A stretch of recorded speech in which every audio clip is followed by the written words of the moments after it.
అయితే ఏదో ఉంది, వ్యక్తిగతంగా ఏదో ఫీల్ అవుతున్నాడు, అది బయట పెట్టట్లేదు, ఎప్పుడో బరస్ట్ అవుతాడు. అది మేబీ రేపు పొద్దున దాన్ని ఏమంటారు, వాళ్ళ ఆవిర్భావ దినోత్సవం రోజున ఏమన్నా బరస్ట్ అవుతాడేమో తెలియదు. ప్రస్తుతానికైతే ఆయన్ని కన్విన్స్ చేసే ప్రయత్నం ఏమి తెలుగుదేశం చేయట్లేదు, చంద్రబాబు గారిని బుజ్జగించే ప్రయత్నం ఏం చేయట్లేదు. అదే సందర్భంలో ఆయన ఎక్స్పెక్ట్ చేస్తుంది ఏంటో ఆయన ఎక్స్ప్రెస్ చేయట్లా. మరి వాళ్ళకి ఆయనకి ఏమన్నా బాబు గారికి ఏమన్నా ఎక్స్క్లూజివ్గా ఎక్స్ప్లెయిన్ చేశాడు, లేదా బాబు గారిని నన్ను అర్థం చేసుకుని నాకు అనుగుణంగా చేయాలనుకుంటున్నాడు. ఇప్పటికే మా వాడు చాలా వంగి పనిచేసి పెట్టాడని వీళ్ళు ఫీల్ అవుతున్నారు.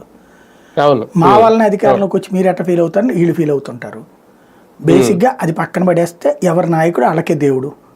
పవన్ కళ్యాణ్ ఏమి తెలుగుదేశం వాళ్ళకి దేవుడు కాదు, చంద్రబాబు నాయుడు ఏం జనసేన వాళ్ళకి దేవుడు కాదు. పవన్ కళ్యాణ్ ఒకటి కొంత అసంతృప్తి అయితే ఉంది. అతను ఎక్స్ప్రెస్ చేసిన లా అండ్ ఆర్డర్ గురించి ఎక్స్ప్రెస్ చేసిన పిఠాపురంలో ఒకటి, అంతకుముందు ఒకసారి కదా, దాని మీద ఏమైనా పరిష్కారం అయిందా? ఏమవుతుంది పరిష్కారం? లా అండ్ ఆర్డర్ అనేది it is a regular process. జనాలందరూ ఏ నేరం చేయకుండా ఎవడు ఉండడు. మందు తాగడం, గంజాయి తాగడం, ఇలాంటి దరిద్రపు అలవాట్లన్నీ ఉండి అలవాటు లేకపోయినా నేరాలు చేసేవాడు బోర్డు అంతమంది. దొంగతనం చేసేవాడు మందు తాగి దొంగతనం చేస్తాడా? మర్డర్ చేసేవాడు మందు తాగినే చేస్తాడా? చెయ్యాలనుకున్నాడు ఏదైనా చేస్తాడు.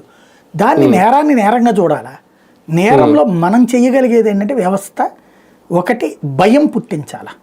అరే మనం కనుక చేస్తే లేపేస్తారు, మన ప్రాణాలకు గ్యారెంటీ ఉంది, లేదా దొరికిపోతాం అనేటటువంటి ప్రభుత్వాలు చేయాల్సింది నెంబర్ 1 అది.